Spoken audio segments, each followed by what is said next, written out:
আসসালামু আলাইকুম। কি আসসালামু আলাইকুম? আপনাদের কি কোনো ন্যূনতম জ্ঞান নেই?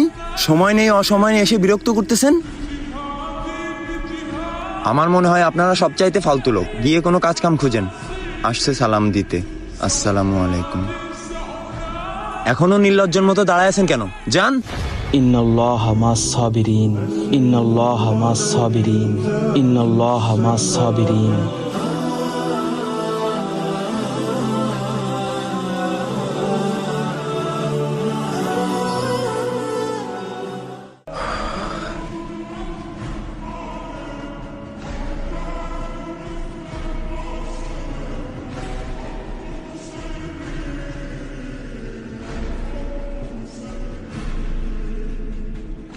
আমি শেখ হুজুর, আপনি ওনার জবাব কেন দিলেন না?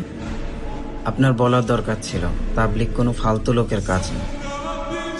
সারা দেশে আপনার 10টা রেস্টুরেন্ট আছে, 20 বিঘা জমির উপরে আপনার একটা ফ্যাক্টরি আছে, এছাড়াও আপনার প্রপার বিজনেস আছে।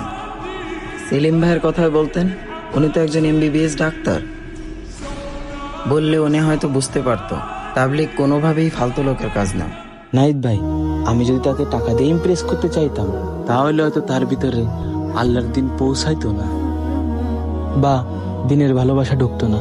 আর আমি টাকা দিয়েই বা কেন তাকে ইমপ্রেস করব, যে জিনিস এই দুনিয়াতে সীমাবদ্ধ। সে আমাকে ধাক্কা দিয়েছে, ছোট বড় কথা শুনিয়েছে, আমি কিন্তু ধৈর্য ধারণ করেছি, শুধুমাত্র আল্লাহর জন্য, আল্লাহর খুশির জন্য।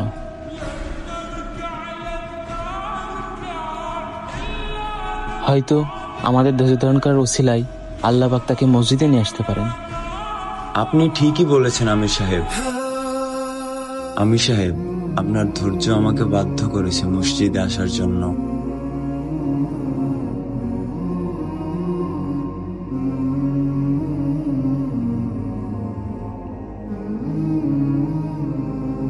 আমির সাহেব, আপনিও আমাকে ধাক্কা মারতে পারতেন, ছোট বড় কথা শোনাতে পারতেন, কিন্তু আপনি তা করেননি। আপনি ধৈর্য ধরেছেন। আপনি আসলে একজন মহান ব্যক্তি। বিশ্বাস করেন আমির সাহেব, আমি খুব পেরেশানির ভিতরে পড়ে গিয়েছিলাম। কি আসসালামু আলাইকুম? আপনাদের কি কোনো ন্যূনতম জ্ঞান নেই? আমার মনে হয় আপনারা সবচাইতে ফালতু লোক। গিয়ে কোনো কাজ কাম খুঁজেন।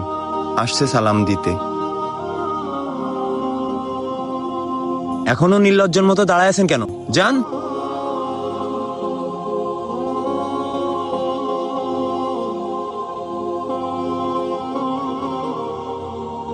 তারপর থেকে আমি আপনাদেরকে খুঁজতে থাকি, আর খুঁজতে খুঁজতে মসজিদে চলে আসি। এই খুব সুন্দর দিন আমিও শিখতে চাই। সুবহানাল্লাহ। সুবহানাল্লাহ। चल दीन की तबलीग में चलने का मजा देख, अल्लाह के रास्ते में निकलने का मजा देख, चल दीन की तबलीग में चलने का मजा देख। রাসেল ভাই, আমাদের দিন আসলেই খুব সুন্দর। ওই দিন একটা জিনিস আমি শিখেছি, যে জিনিস মানুষ ধৈর্য ধরে হাসিল করতে পারে, সেই জিনিস টাকা অথবা পৃথিবীর কোনো কিছু দিয়ে সম্ভব না। কোরআনে অনেকবারই বলা হয়েছে ধৈর্য ধারণ করার কথা। তাই কেউ যদি আপনাকে অপমান করে, ধৈর্য ধরুন। কেউ যদি আপনার গায়ে হাত তুলে, ধৈর্য ধরুন। কেউ যদি আপনার অসহায়ত্বের সুযোগ নেয়, ধৈর্য ধরুন। দিন শেষে আল্লাহ একজন আছেন।